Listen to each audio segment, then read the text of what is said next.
Agencies want to grow, but everyone's looking for an experienced agent. What's the real estate experience? If I tell you I've sold 20 million or 50 million worth of property, do you think it will impress you? I think so. Expertise is something in a real estate industry that I need to understand my client's requirements and a customer-centric attitude. Quick role play. Ring, ring. Hello, Hi. Hello, Mr. Asim. How are you doing? I'm calling from Banana Real Estate. How are you doing? Not too well, not too good. I also feel that people on the other end, some of them need that phone call. And I've seen situations in my podcast studio where people come in and they talk about it, but they say we'll bleep the names. And I'm standing there thinking, sure, I'll bleep it. What's the point of talking about it? Politically correct. It's disingenuous. Trying to be politically correct. Hello everyone, today is another takeover of Capella Podcast by Asad Creates. You've been doing this like now on a regular basis. Yes, because I was told this is part of the job. And I don't think it's part of your job, but I think it's a part of the knowledge base and enthusiasm that you bring on the table.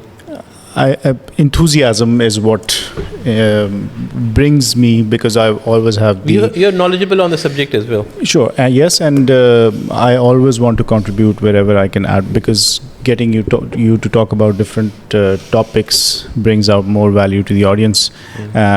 Speaking of different topics, there's one topic that I'm very interested to talk about. I speak to lots of industry leaders in the real estate space, and I feel everyone's looking, every industry leader, every CEO, every sales head is looking for experienced brokers to join their team, to make their team better, because there's a lot of agencies that are now expanding, both in terms of sales force and in terms of areas that they want to cover. Certain big agencies are experts and have done really well in certain areas, but they want to expand. Some agencies want to expand into off-plan. Some agencies have only been doing off-plan, want to expand into the ready market, because they can see that the gap between the prices of off-plan and that of the ready is slowly, in some areas, some communities, or some... The gap is merging. Or for a certain type of market, that gap is merging. That gap is becoming smaller every day. Right. So the agencies want to grow, but everyone's looking for an experienced agent.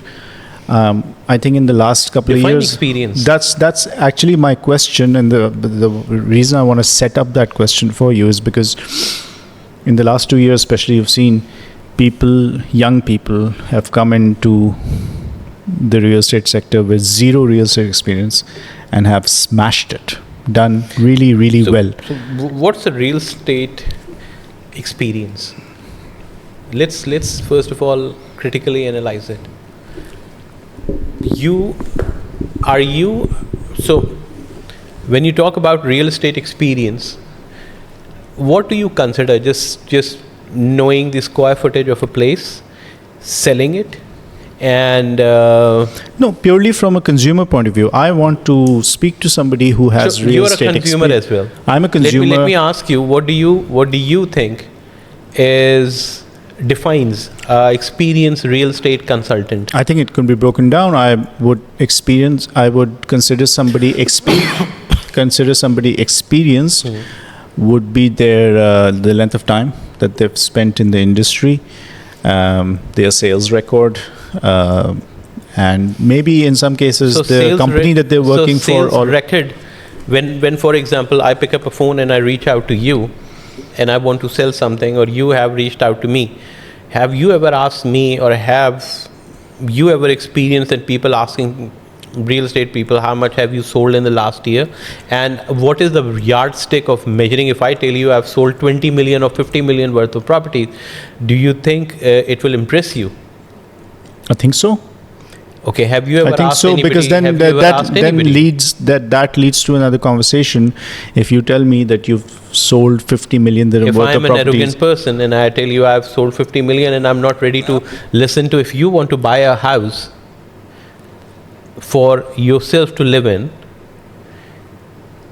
do I actually want to sit across the table and understand your requirement, or I'm trying to push whatever I have?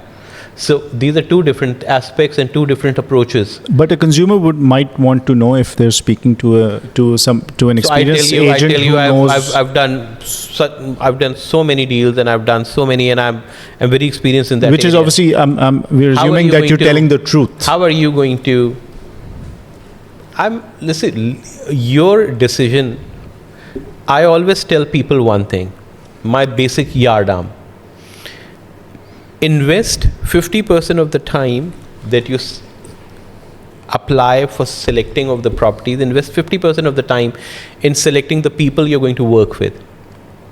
The real estate consultant that you're going to work with, invest 50% of the time in selecting that person. We go up and down, and everybody is now tell me, okay, I was on Property Finder, I was on Bayut, I was on this platform, and I was on internet, and I found this property and this community and this, and I think so. Expertise is not what you only get from the internet. Expertise is something, I would say, in a real estate industry, that I need to understand my client's requirements and a customer-centric attitude. What boils down is the customer-centric attitude that you need to have if you want to be successful in this industry. Okay. I'm not talking about the developer staff or the real estate consultants that work with developers, where people come and say, okay, I want to buy 2 floors, I want to buy 3 floors, and that's about it. And that's the huge amount of sales that incurs. Do you consider that person, if that person says, okay, I have 100 million of sales from there, would you consider that person to handle your portfolio, or would you like to sit across the table with a person who actually sits with you, understands your requirements, understands the cash outlay that you want to do in the next foreseeable 3 months, 6 months, 9 months, and 1 year, notes down all those details, guides you through the process, guides you on the cash outflow, guides you that even if you have to make 1% payment plan, but that entails a 24% cash outlay from day one. Would you like to be so? Honesty, clarity, transparency, and a customer-centric approach is some traits that you need to look for in a real estate consultant. That person can be fresh in the field with the basic training. It's not rocket science, and trust me, this is coming from a person who has actually done rocket science, which is 2 equations and 3 theorems. And we can have a debate on that some other day. What are those equations? I don't think and I'm what are equipped those to have that debate. What are those theorems? But those are the basic factors. Am I transparent enough? Am I telling you everything clearly from day one?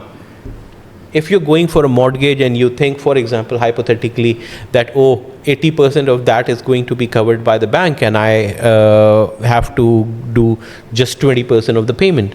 Do you understand that you have to pay 2% to the broker, 4% as the land registration fee, and you have to do the valuation fee, and you have to pay the fee to the bank, and at times the bank would undervalue that property. So if you think the property price was 1 million, the property price is actually 850 to 900, and that additional 100,000 is coming out of your pocket.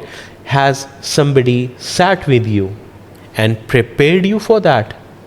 So that's transparency, clarity, depth of knowledge in this field, and also a compassionate person who would be doing that complete cash outflow for you. So if you have those traits, if you have a customer-centric approach, if I'm looking out for your interest, if that person is there across the table, go for it. Select that person to work with. That, for me, is the basic criteria of an experienced real estate consultant. Anybody who just picks up the phone, I have so many people who call me as well. They would pick up the phone and they would ask me, Asim, how are you doing? And I say, and just to at certain times I say, I'm not doing too well today. They're not interested to even listen to my answer. They're not interested to know what I'm actually going through. And they would say, okay, good to know that. I said, and they would start selling me a property.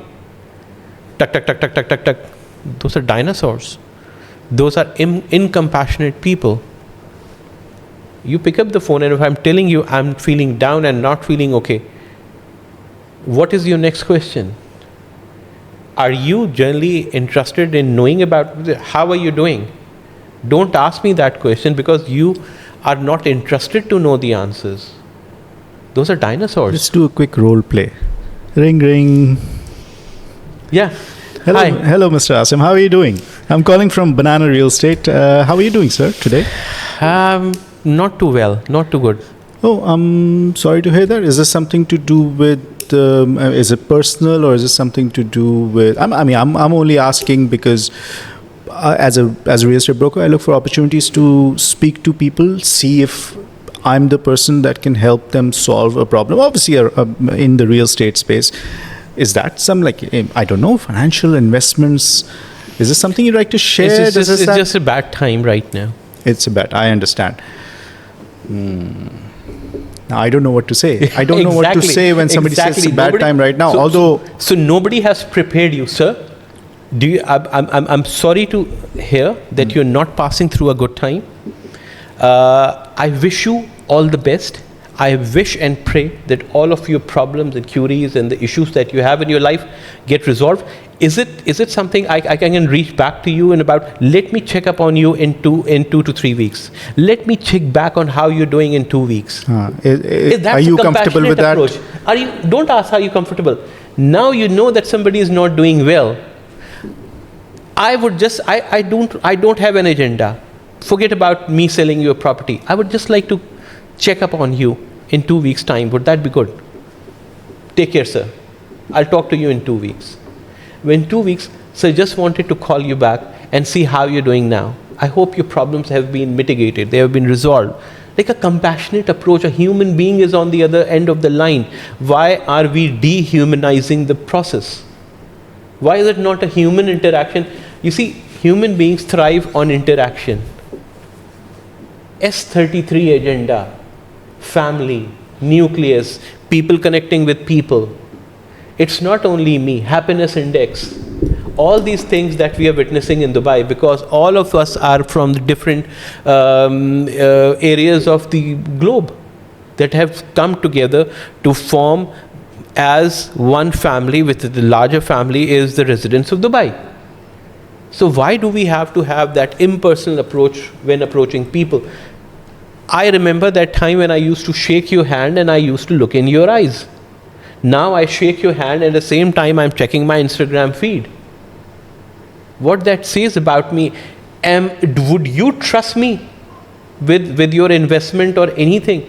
Because I'm not certainly interested in listening or understanding what you're going through. What about the non-verbal cues a human being portrays out? So that has gone to the drain, down the drain. And I think those are the first and foremost things that need to be inculcated in people.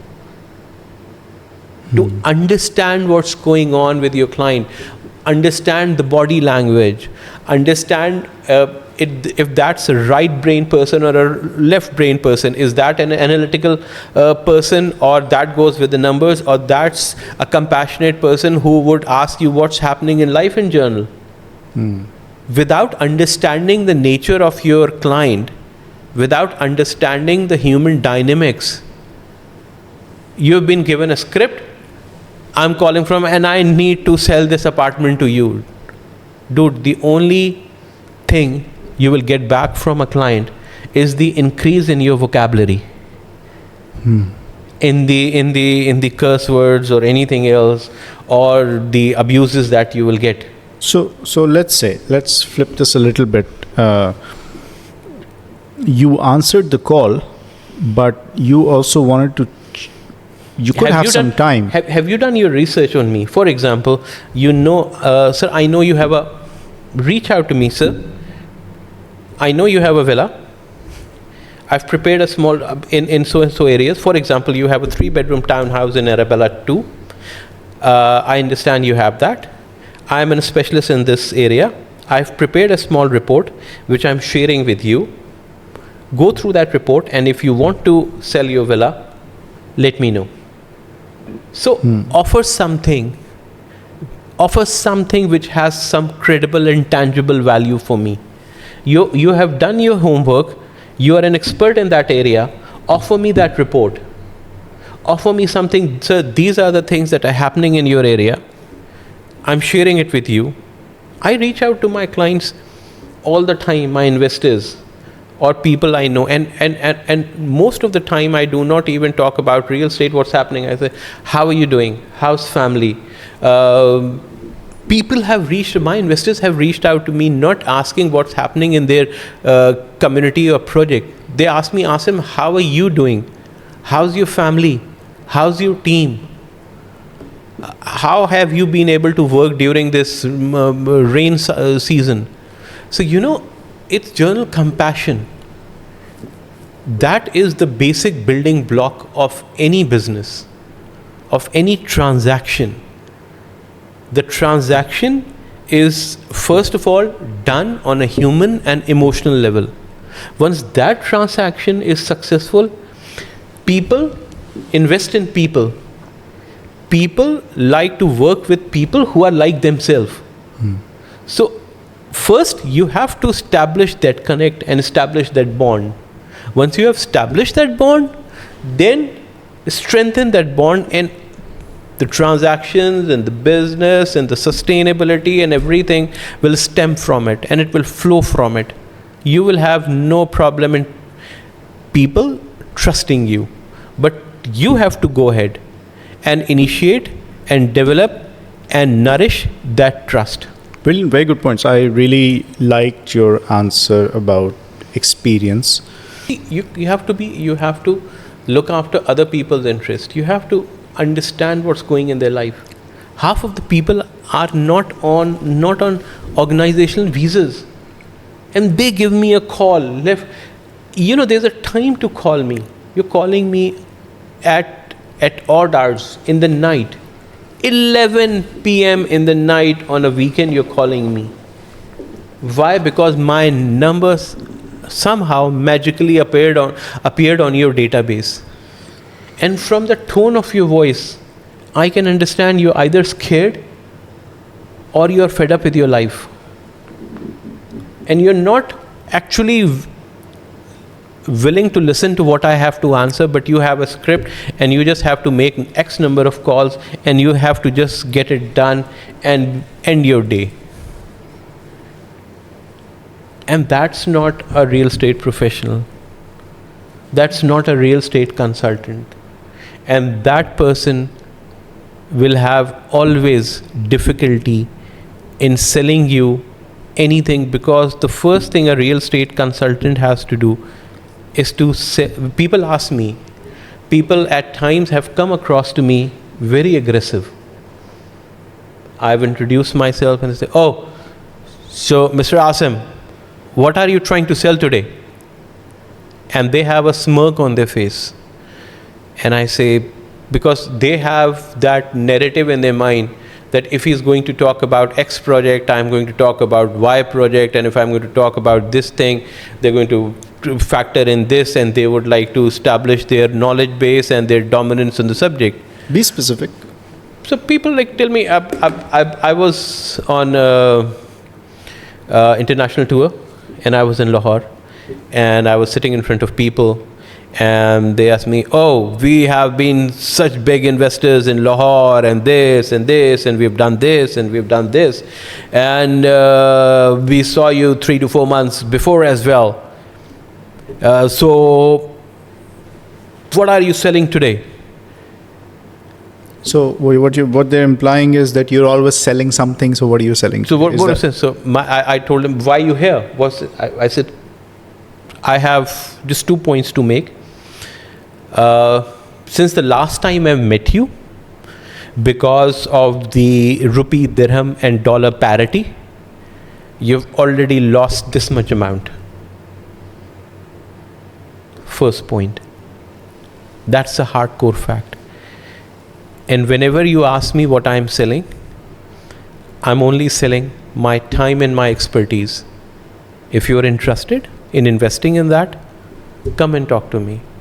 Otherwise, we can always sit, discuss the weather, discuss politics, because that's a favorite subject for Desis, and we can have a cup of coffee and have a very pleasant evening.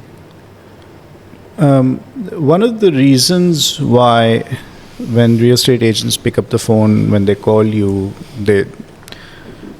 their behavior is basically, it works around all of those things that you've been talking about. One of the reasons that happens is Why are they so aggressive? I'll tell you, one of the reasons that happens is No, because you meet so many of them. That's the reason I'm asking you. Why are you so extra aggressive? because every single call is potentially money that they're losing. It's a traumatic. It's a traumatic. No. It's a tough Let me ask proposition you. I'm on the 10th call you're making, and the 9 calls before me that you've made have not resulted in a transaction, and you think that's money lost. Why are you taking out on the 10th person? Why are you taking out on the 10th guy?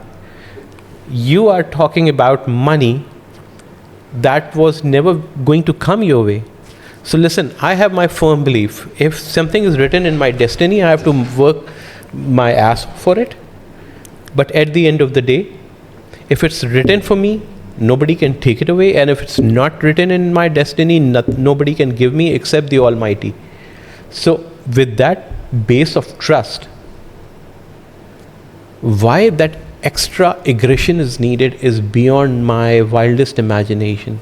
Why do you have to be extra aggressive in selling me, oh, you have this and this is project, you have to listen, okay, I'll send you 10 WhatsApp messages, I'll send you good morning messages every day, I will call you at odd hours, I'll be the biggest pain in your life unless you tell me, you block me, you delete my number, you say no. Even if I say no, I don't know, it's a Desi culture, what no means yes.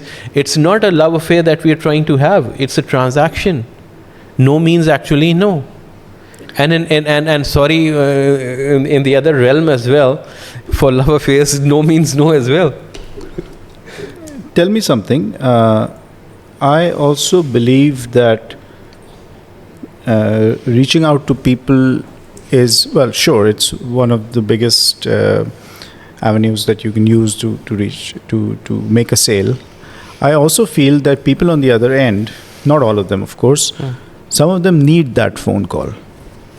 Some of them have the money, have the funds, want to buy property, but they just haven't found They the person. need that nudge.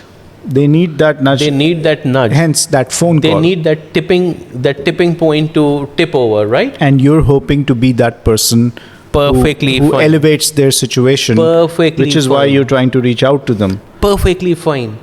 But then you do not have the cookie cutter approach for all those 10 people. Listen to the other person. Understand whether they have money or not. Understand whether they want to invest. And if they want to invest, in which projects? Are they looking for themselves? If, for example, if you come to me, Mr. Asad, and you tell me, Asim, I have 10 million. I would ask you, is it something, the first question, when would you like to invest? Is it now or maybe in 1 year's time? Then we can talk we will continue sharing information and we can talk about everything under the God's green world. But then the actual projects that we are going to contemplate are not the projects that are being launched now, right?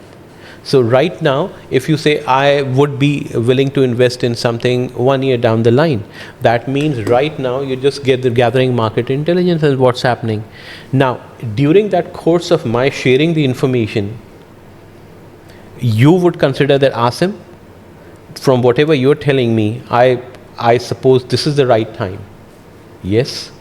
But If you have 200K to invest and you're talking to me about Palm Jumeirah's properties, then probably there's a disconnect. So people are dreamers as well. Are you talking to a dreamer, or are you talking to a person who is actually really interested in buying something or investing?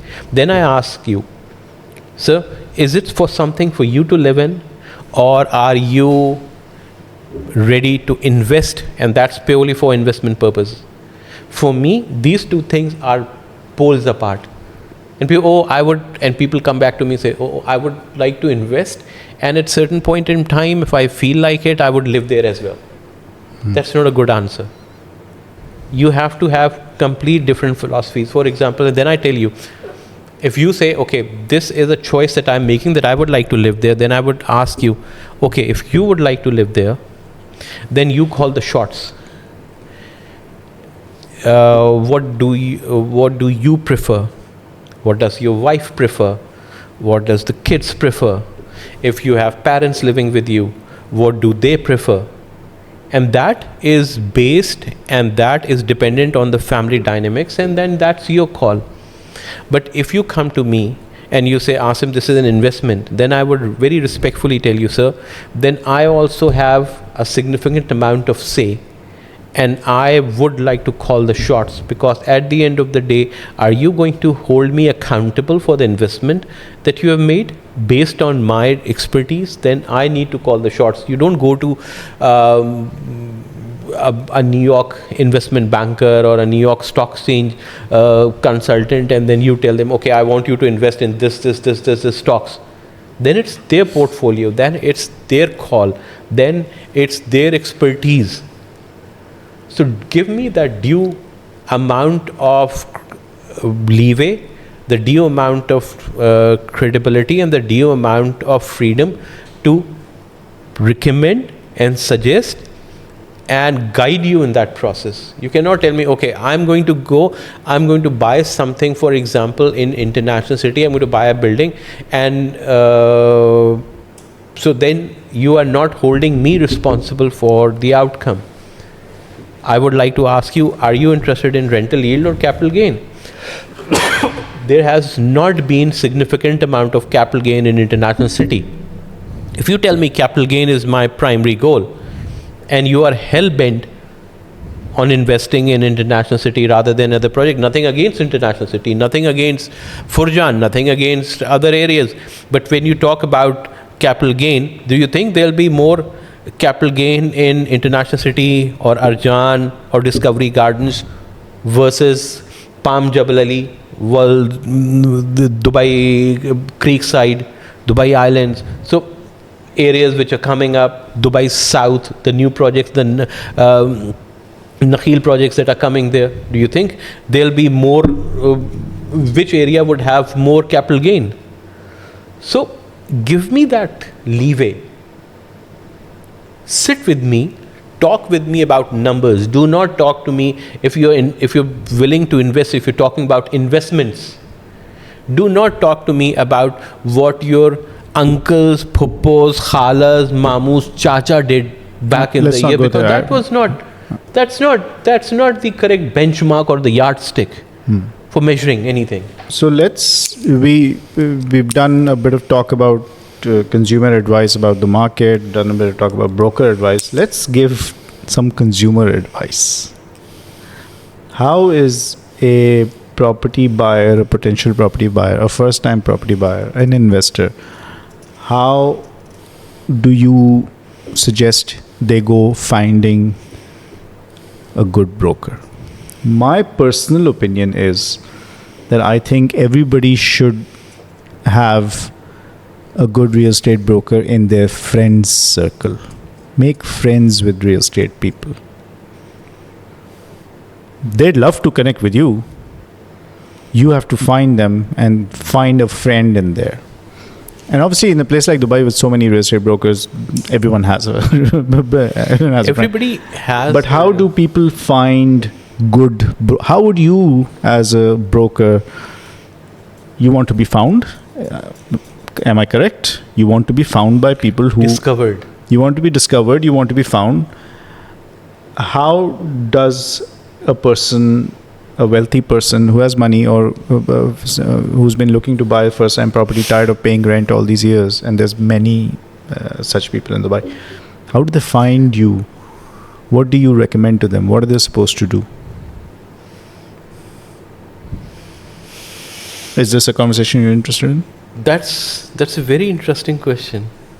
No, it's real. It's real because people. It's a real topic. Because on the other hand, people complain. Oh, real estate agents, all real estate. They only want to sell. Okay. So fine. What are real estate agents doing about this problem? How? Give us some suggestions about what is a consumer, a property buyer, or somebody with money who wants to enter the market. What are they supposed to do to find you? Talk to people. Talk to people. Okay. Talk to other people who bought property. Hey, who did you buy from? So referrals is a very good way. Okay. Because that referral will tell you about the complete journey. Connect with people, talk to them, find out if that person is actually, first of all, I'm not doubting anybody's credibility. I'm doubting there are two aspects of real estate that the real estate agent should have. I call them LT and AT, logical thinking and analytical thinking. If the person you're connecting to has these two clearly embedded and there's no issue of credibility, then I would say have a discussion with them. See how do they approach the subject. Are they empathetic about your investments? What are the red flags? For example, let's discuss it a direct approach. Let's call it direct. Today I decided, you know what, I can actually afford a property. So I check with my banker, my mortgage is, so I think I'll get a mortgage. I mean, I know I can get a mortgage. So what am I supposed to do? First thing. Okay, the first thing, you're going to talk to people. The first red flag is, I'll tell you the red flags, specifically during this process. So you come to me and you tell me, Asim, I'm, like you just said, Asim, I have a certain amount of, I think now it's the right time for me to enter the market. And by the way, this is a conversation you have every day. It's a conversation I have every day. And say, I will get a mortgage, that's not an issue. So I'll say, okay, I have one bedroom and this. You have to buy this and this. And I said, for me, that's a red flag. Okay. I would say, sir, Asad, you're a friend now, so I will not call you sir. I'll say, Asad, the first thing you need to do is to have pre-approval. Because, properties will come and go. If you do not have the pre-approval and you really like something and you have to put your 10% down payment, and if the contract is for 30 days or 40 days or 45 days and you have some problem in that mortgage getting approved, then you may come to a situation where you're going to lose this money. So the first and foremost thing for you to do is to get a pre-approval. It will give you two things. First of all, everything is done, and then you will get an amount of pre-approval so that you exactly know how much you're getting from the bank in the situation. So that will give you an approach. Yes, this person or this individual is actually guiding me and is just not interested in selling whatever he has in his inventory. So these are some of the points of how that person approaches this subject. Approach to a subject, how you're handling it. Are you even interested in looking after, not that you are going to look after my interest, are you even interested in looking after my interest? That's the first and foremost criteria.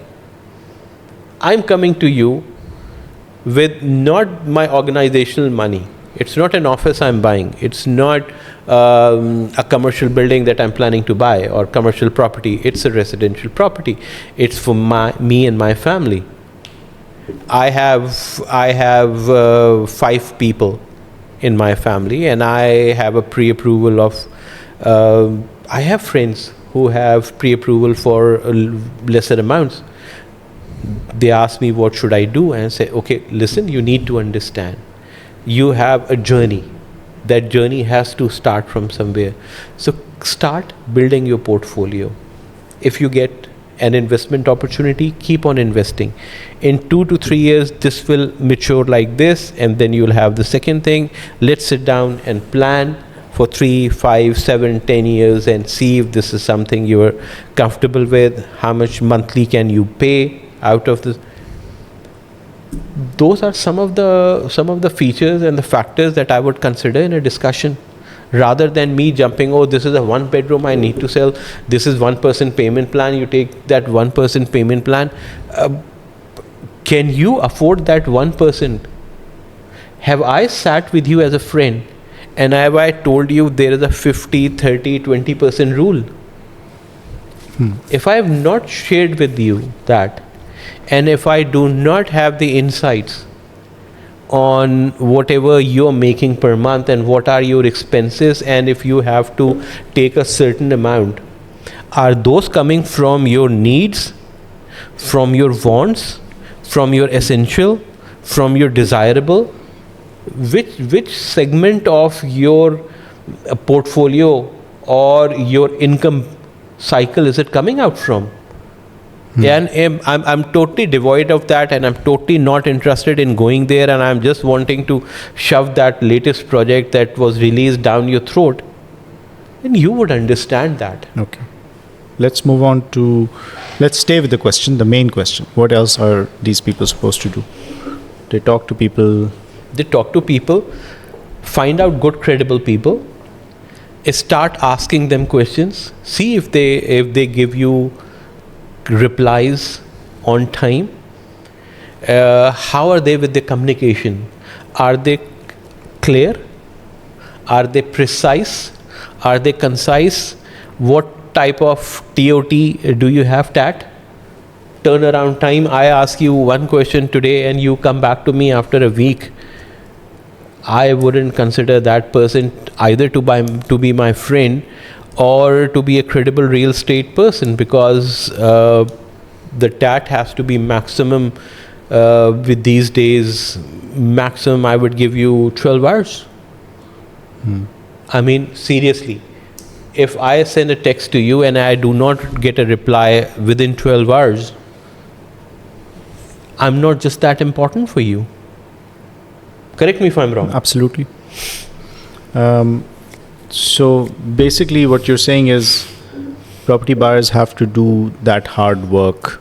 Property buyers, because the whole point of this discussion is where is the disconnect? There's a huge disconnect between property buyers and bad agents. There's that. So what fills that gap? So what I'm trying to get you to talk about is the property buyers also have, or even sellers, you've got to go a certain way as well to find the right people to who. A person comes to me and tells me, Asim, I want to sell this property. Oh, I'll give you this. Okay, let me share those details of the property with me.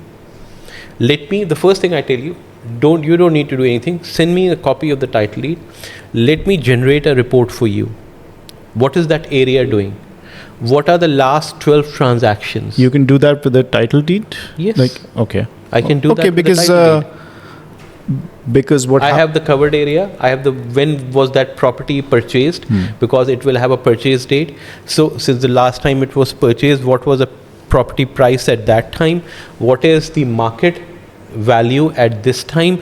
Where do I see the market? Is this the right time to sell that property? Why do you need a title deed for that? Because this is one of the biggest challenges in brokers face when they're trying to list a property. Nobody gives them the title deed and the passport copy. Everybody gives me the title deeds. If you are not willing to share your passport copy with me, would you be willing to buy from me? If I have to register you with a developer, you come to me and say, there's a new project being launched, Asim, I would like to buy. I said, would you like to go with me, and I can get you these units, and I can guide you, and I can get you the access to the best units?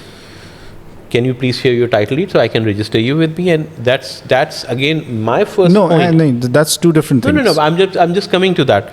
So that's one of my points as well. That if you're not even willing to share your title deed, would you ever purchase from me? No, but this is a you- seller or we're talking about. No. That's what I'm saying. If you are not willing to share your passport copy with me, are you ever going to buy from me? I think not. Now, you want me to sell your property. The first thing I need to do is I need to explain you the process that, sir, I need what I will do without any commitment from you. Share me a copy of your title deed. I will generate a whole report for you. That report will show you this is the day you purchased. From now, this has been the graph of your that's the trend. The last 6 to 8 transactions that happened for similar properties are for this price. If I do not have the exact details of your property, then my report will not be that much accurate. Love. So why would I do the hard work of generating a report without any commitment from Rather, you? how do you want to put that onus onto the seller? Why should I do the hard work if I don't have a commitment? It's not. Is this a point you're making? It's not Is just this a point. stand you're taking? It's not just a point I'm making. It's how accurate would that report be? Fair enough. That's If- to me. That's good enough. To me, that's good. If that report is not accurate, what's the fun in having a report on which you are going to base your decision of whether to sell now or hold on to that property for another 3 months or 6 months? Because that's what I'm going to advise you as well. This may not be the right time to sell. Oh. Are you a distressed seller? Are you looking for immediate sale of that property, or Which will then help you as a broker decide whether this particular sale is good to a cash buyer or a mortgage buyer. Because if you want to sell the property in a certain amount of time, let's say Arabian Ranches 3, values are rising fast, stable? but Fast, yeah. right. But if I have a mortgage buyer buying your property, from the time that you sign the MOU to the time the property is being transferred, could take up to 2.5 months. It could. No, that's what I'm saying. So, if And you are in those mortgage- 2.5 months, I wouldn't think that it will go to 2.5 months. Any mortgage buyer,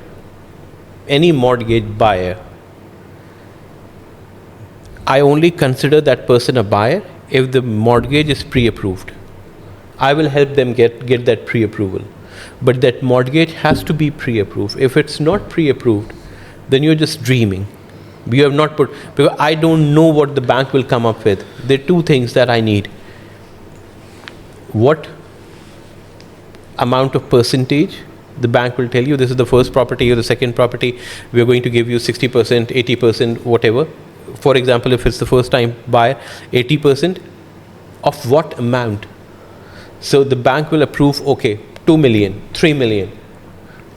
If the bank says 1 million and you're eyeing a 3-bedroom townhouse or a 4-bedroom villa in Arabian Ranches 3, they do not correlate.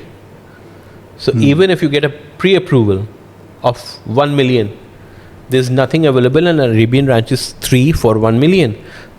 You got a pre-approval, big deal. It's not going to get you that house in Arabian Ranches 3. So you need to tweak your plan. You need to go for an alternate solution. Real estate consultants, at the end of the day, should have the mindset of solution providers. Everybody that comes to them has a problem. Are you willing to listen, understand, and provide them with the best possible solution according to your understanding? If you are not in that mindset, it's a mindset game, my friend. My mindset has to be of a solution provider.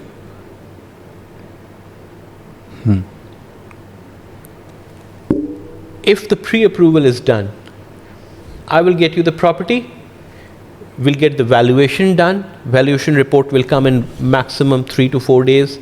If you are happy with it, you have the funds available for it, the transfer is done, NOC is obtained within 1 week, and the transfer is done. Everything, this process can be done within 1 month. It should not go to 2.5 months. 2.5 months comes when you come in. You have not done, oh, I will get my pre-approval. Don't worry, I'll get my this thing done. And you put your 10% in as a down payment and then go to the bank. And then Eid holidays happen. And say unforeseen rain happens. And you have lost 10 to 15 days.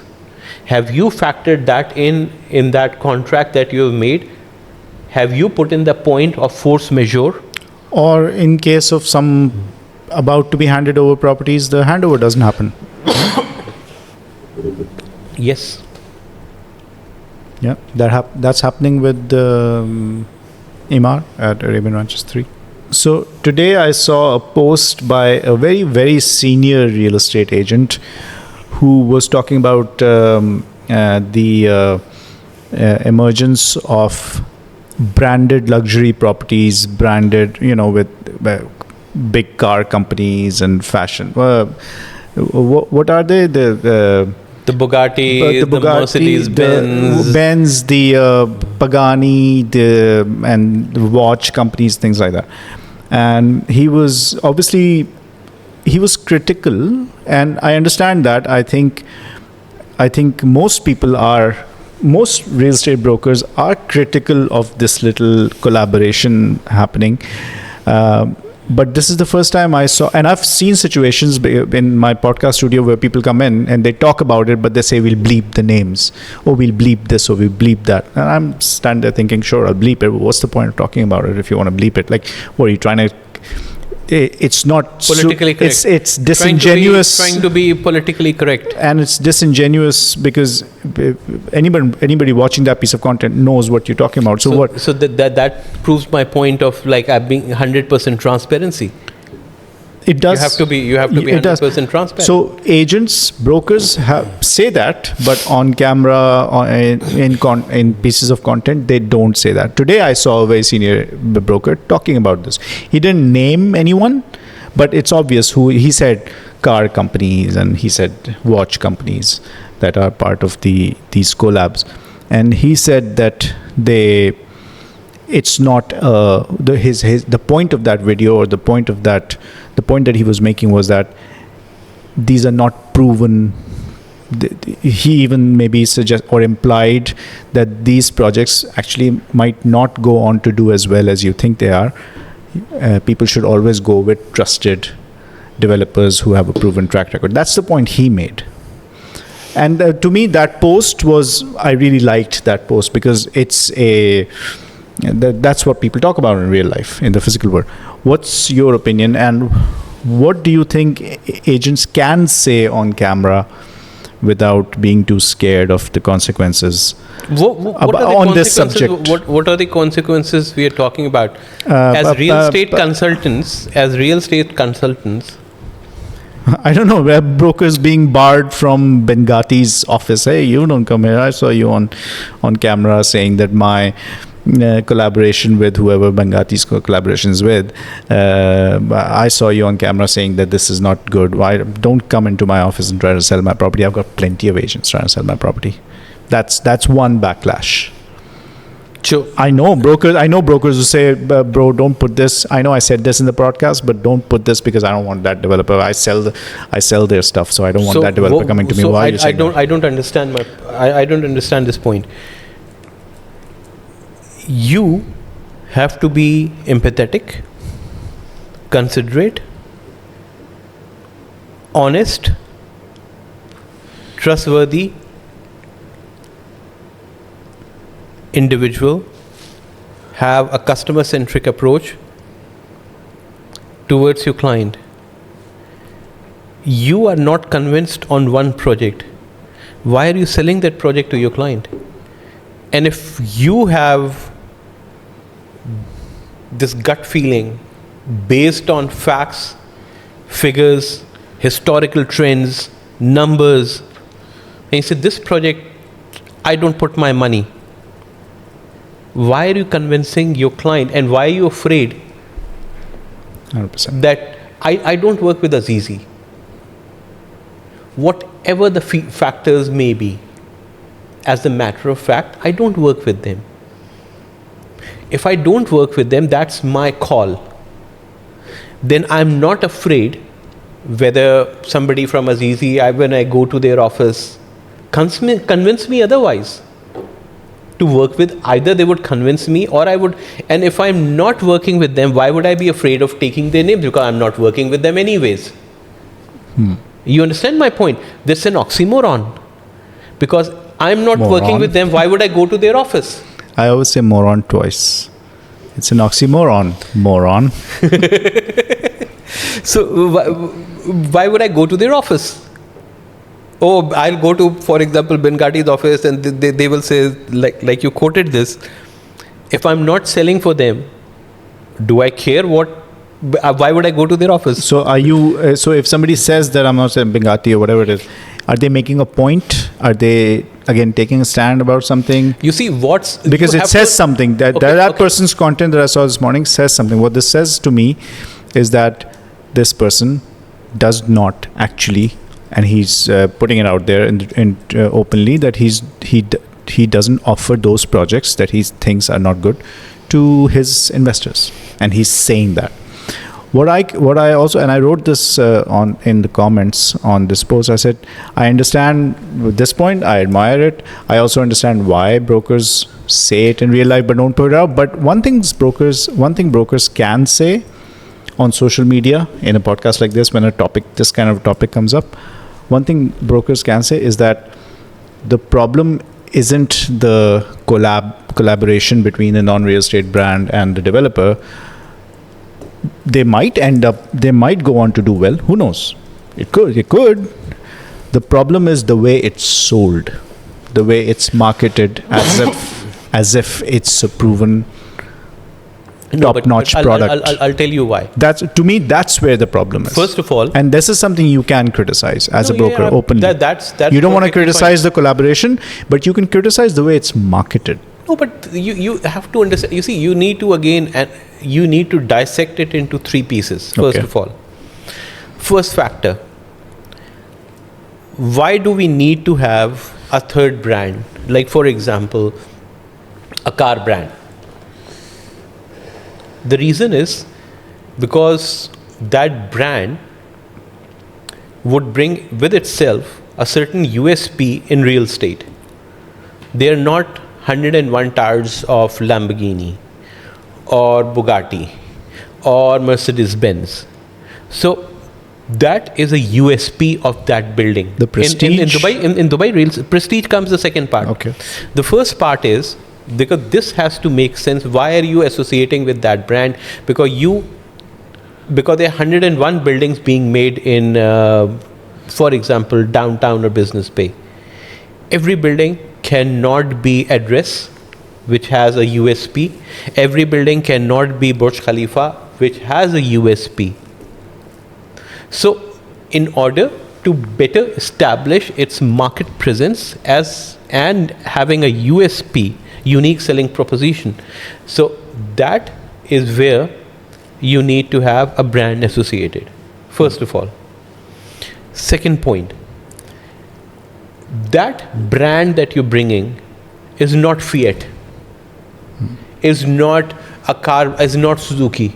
Nothing against them. They're one of the biggest brands in the world. But they are not associated with the finesse or luxury. The brands of cars which says the best or nothing. The best or nothing. You would like to bring those brands in.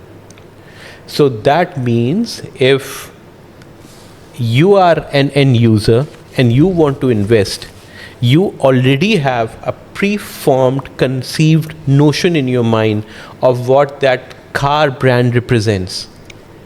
And you see a merger of that brand. That happens a lot in the watch industry. A lot of watches are associated with automobiles, with cars. A lot of like have you seen Lamborghini watches? Have you seen a lot of watches being associated with Ferrari?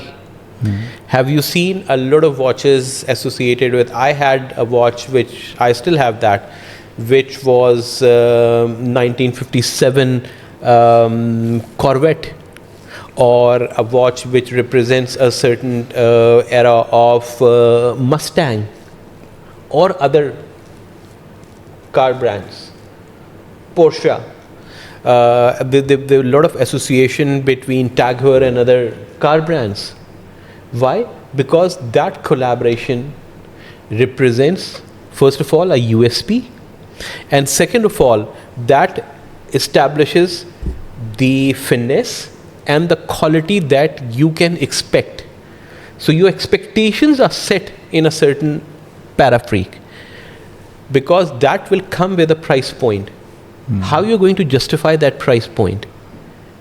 Because that price point means that this car brand is going to bring in certain amount elements within that project that are going to be upscaled, and that are going to represent, and that is going to justify the price tag it's going to carry.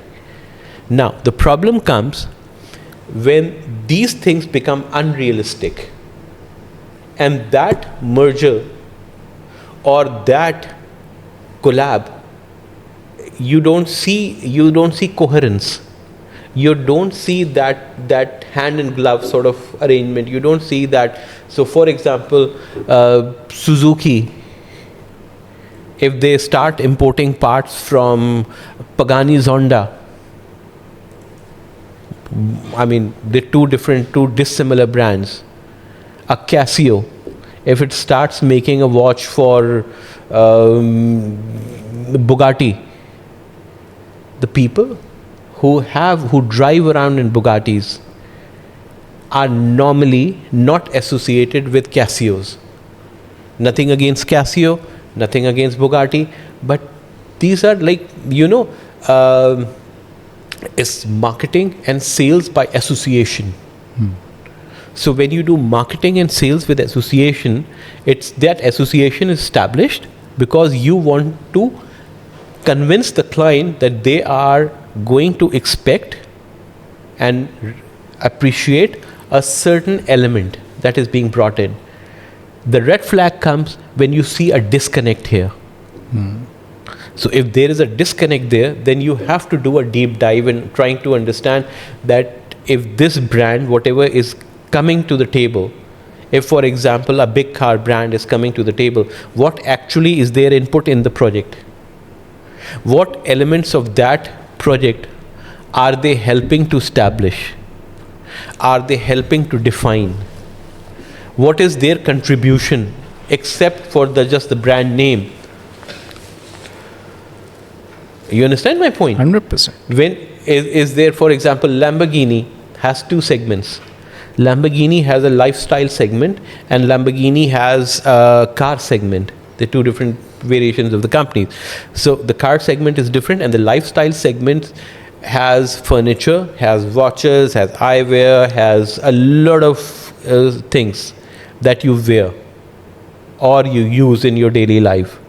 So if Lamborghini, now imagine that the company that's building that car of that certain value and certain finesse, if they are into watches and they are into eyewear and they are into luggage and furniture, you would definitely expect the same amount of finesse, that flair, that amount of, and then the price tag would be associated with it. So everything will fall in place. Everything will be in the same domain. If there's a disconnect between a developer and the brand that's bringing in, Lamborghini project, remember a couple of years came in. Torino. That Tonino Lamborghini. Tonino Lamborghini is the division of the lifestyle segment of that. That project did not take up that, and it's still like it's closed. So you have to see where is that disconnect. That's an example. If there is a disconnect, then at times you need to be careful and you need to analyze it before offering it to your clients. That's the only point I'm going to make. There was a third thing. So the first was that, second was prestige. And the third thing is the price point, because that's going to establish. So after the prestige comes the price point. So that you see the construction philosophy, the methodology, the price point that is coming in, the timelines that are being offered, what that property is going to bring to the table. For example, you have a very high-end luxury watch brand, and that collaborates with any developer. They're going to build a tower. What is the contribution except for the name of that luxury watch brand? You said that. What is the contribution? If there is no contribution, if the timelines do not adhere, if the timelines do not match, you're trying to build something. SLS towers, for example, have certain flair the world over. When SLS came to Dubai, we could expect the same, and we have seen the same. There are other projects. So you have to see, you have to analyze it. And if you're not happy, I don't agree to this point, oh, take this name out, because what if when you start working with them, then you eat the humble pie and you say, I was wrong, prove me wrong. This is my analysis. Do not base your judgment on your whims and wishes. Or because I do not like a certain individual, I don't like the head of sales, I do not like the salesperson, or I do not like, you're discarding a brand. That has to have more credible information from you as a real estate consultant to say, based on these analytical factors, I am not very comfortable unless I do a further deep dive. Then, because if I'm doing an analysis, a logical and analytical analysis, then I could be proven wrong and I will never keep, because now the factors that have been brought to my light are different. Now I stand more educated. So I will say, okay, now I understand this perfectly, or I understand it better, or the new factors have shown me that I might be wrong. There's no harm in saying that. But you see, if that is not done, and then you will say, oh, if I go to that developer, then they would say, okay, this person said yes because of these factors. And if you're not convinced, why would you go to their office is beyond. You didn't ask them this question. I ask questions that I don't know the answer to. I always ask questions that I myself am curious about. I'm not interested. I think this is going to be a very controversial discussion, and controversial. Controversial only in the sense of controversial because these are things that are said. I've not seen anyone diving to this depth in the real estate Neither industry. Neither have I. And they taking those topics head on. No, So neither hats have I. off to you for bringing those points to light. It's also, my job is to give people an opportunity to say the things that they want. Everybody wants to be different on social media, but when it comes down to it, everybody ends up doing the same thing. Everybody ends up saying the same thing. No, we want to be different. Okay, be different. Then address the subjects that you do address in real life. Address them on, there's a huge space for it. Nobody's talking, like you just said, nobody's talking about it. Okay, nobody's talking about it. Why haven't you talked about it? Why don't you talk about it? If you want to change something in your environment, address it. Don't wait for who's going to address this. Lands department? I don't think so. The land department is addressing a lot of things. They are. They're pretty busy. They're pretty busy. So, but don't leave everything to you. You are their extended support structure. Consider them as part of your organization. Consider them as part of your brand partners. Yeah. They're trying to help you. Why don't you help them in return? 100%. I agree. So this was a very, very good session. I'm glad to have been hosting this, and thank you to Mr. Asim Hussain for being so forthcoming and willing and able. Of course, I never doubted the ability, but the willingness is something that I find lacking in people. Ability and capability. Capability and ability, I think people have that, but it's the willingness to freely talk about things is where people fall short, in my opinion. And my job is to get that out of them. That's the job. That's- Everything else is the bare minimum that I need to do anyway. So thank you very much, and see you you. guys in the next episode.